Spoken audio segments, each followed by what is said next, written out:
What's up, YouTube? It's your dude, Darryl K. You already know what it is. Darryl K Says. First off, before we even get into our comic reviews today, I want to give a shout out to Allie. I want to give a shout out to Jacob. I want to give a shout out to Quinn. These guys, they helped me. I couldn't do the show without them. I also want to shout out Collector's Corner.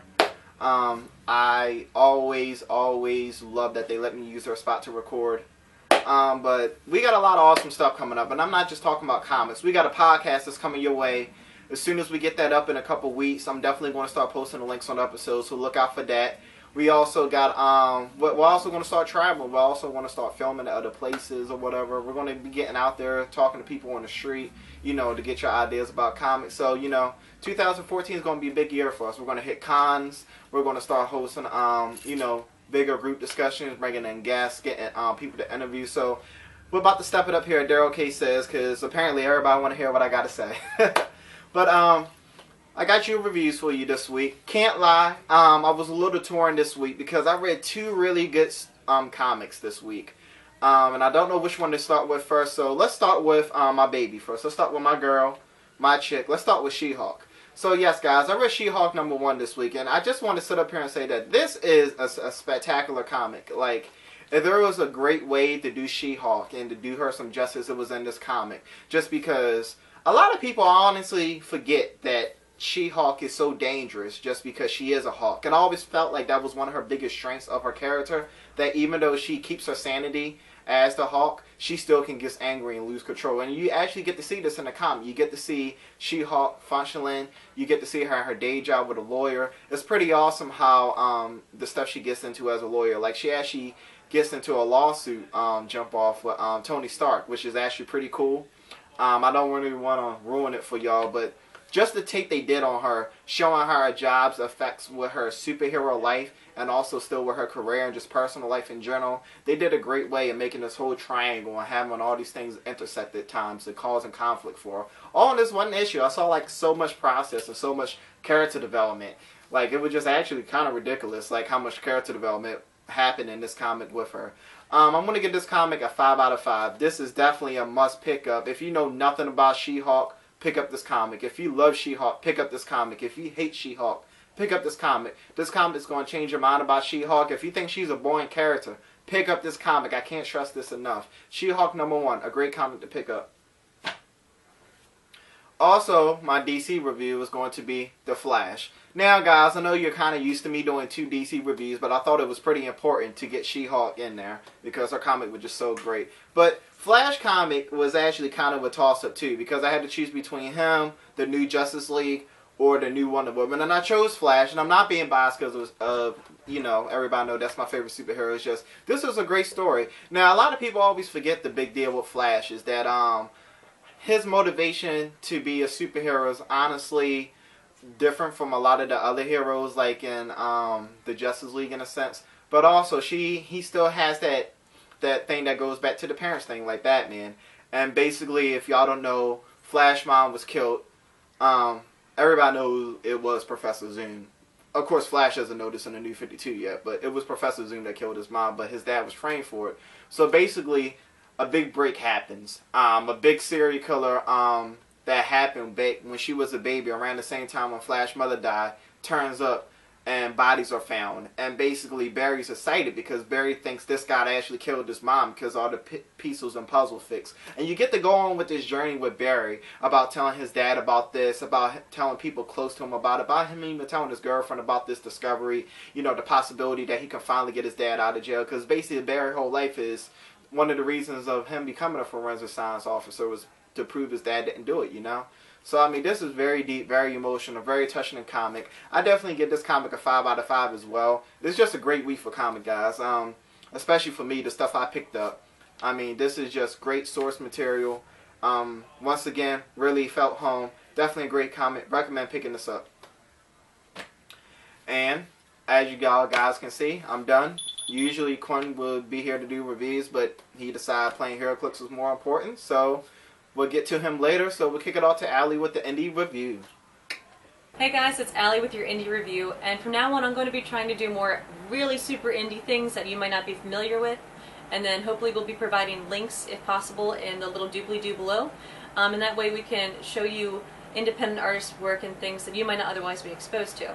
So this is The Lords of Death and Life by Jonathan Dalton, and I picked this up at SPX, which is the small press expo held in a hotel on the outskirts of DC in Silver Spring.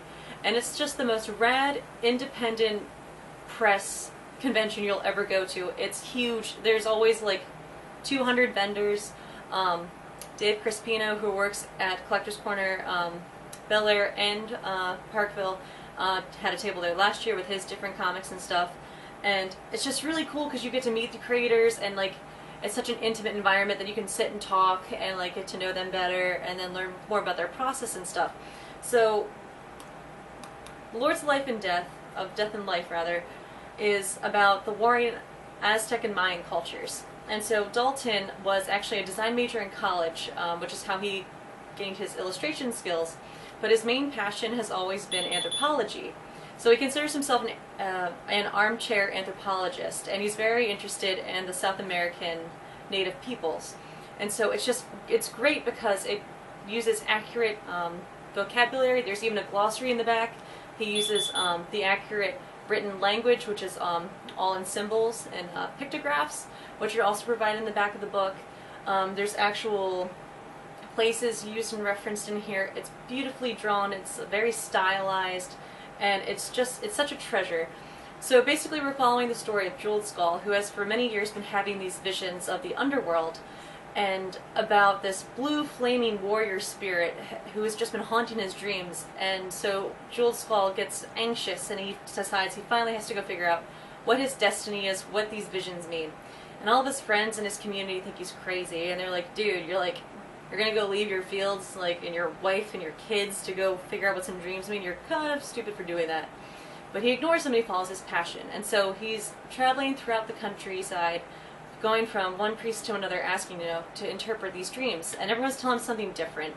So he's becoming a little jaded to the whole idea when he finally comes to a major metropolis, and there is a skirmish between the Mayan and the Aztec peoples. Jeweled Skull has a wife who is Mexica, whereas he is from the Aztec culture, and so it's kind of like a Romeo and Juliet thing without like all the teen angst and crap. So it's just really fascinating, and it's so well done. It doesn't end here. You can actually continue the story on his blog, which I will be linking to below. It's just so wonderfully done. It's so unique, and it's not like anything else that is out right now. So I'm going to give it a 4 out of 5 stars. So I'm going to kick it off to Jacob with the movie review, and I'll see you guys soon. Bye. Sup guys, it's Quinn here with your Marvel review. I have no idea where Jake ended up this week. I know he's a busy guy, but this week we're going to step into 2 Marvel reviews this week. I have Punisher #1, and I also have Superior Spider-Man labeled as the #1 as the whole new Marvel Now initiative. And basically what's going on is I'm going to start with Punisher today. So Punisher is really cool. It's a brand new #1 from All New Marvel Now. Basically what this is Punisher in Los Angeles. He's following like a drug cartel, and he finds out this certain drug cartel is also working with AIM, who has been kind of a universal Marvel villain right now. And basically AIM is providing them with some kind of top secret weapon, and it's up to Punisher to find out what exactly this weapon can do before they end up bringing down Los Angeles to its knees. So this is a really cool book. I really like the art. The art is very much like the cover. It's got really nice like blue tones to it. It's really dark. It's really gritty. It's really cool. I also like that they have like this underlying theme where Punisher says like, what I do is too much for the cops to handle, but too little for things like the Avengers and the Fantastic Four to come and try to stop. So it's up to me. It's kind of like the middleman in the Marvel Universe, so I really like that. This is just a really fun read. Both issues 1 and issues 2 is out. I would definitely recommend to check it out. I really am not a fan of the Punisher, but I really, really like this book, which really is starting to make me a fan. So I really have to give this like a 3.5 out of 5. It was a really fun read.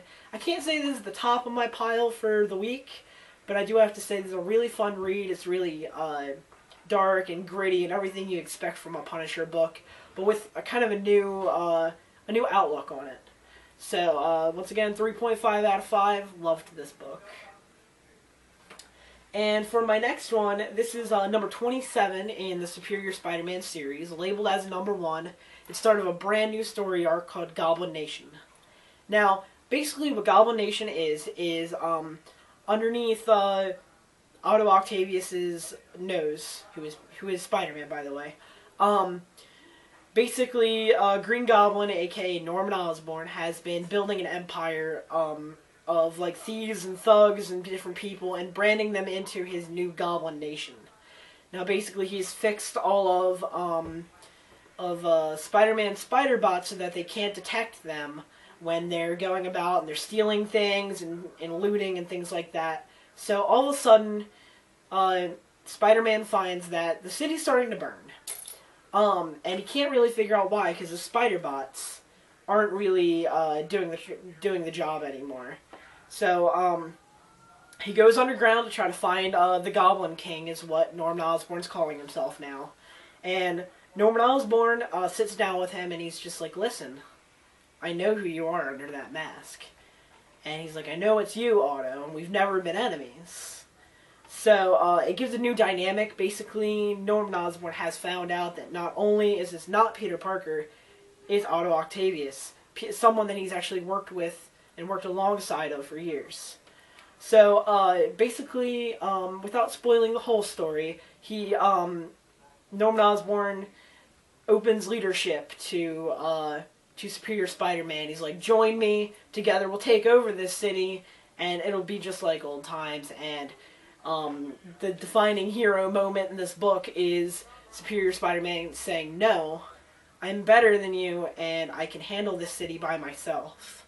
And, I am the hero, and you are the villain, and this is how it's going to go." So, on that, basically, Norman Osborn basically issues an attack on Spider Island, which is the home of all of Spider-Man's minions, the Spider Slayers, or whatever you'd like to call them. And this is just the opening chapter of a brand new story for Superior Spider-Man. I absolutely loved this book. I'm not a big fan of Spider-Man or Peter Parker, but I really like the Otto Octavius Spider-Man because he's so confident, so full of himself, and that makes for a really good read. It's very different from the Peter Parker dynamic. So I have to give this a 5 out of 5. It's such a great book. Go pick it up on shelves. I promise you won't be disappointed. Norman Osborn is one of my favorite villains, and this book is just everything I want it to be. So 5 out of 5, guys. Alright, see you later.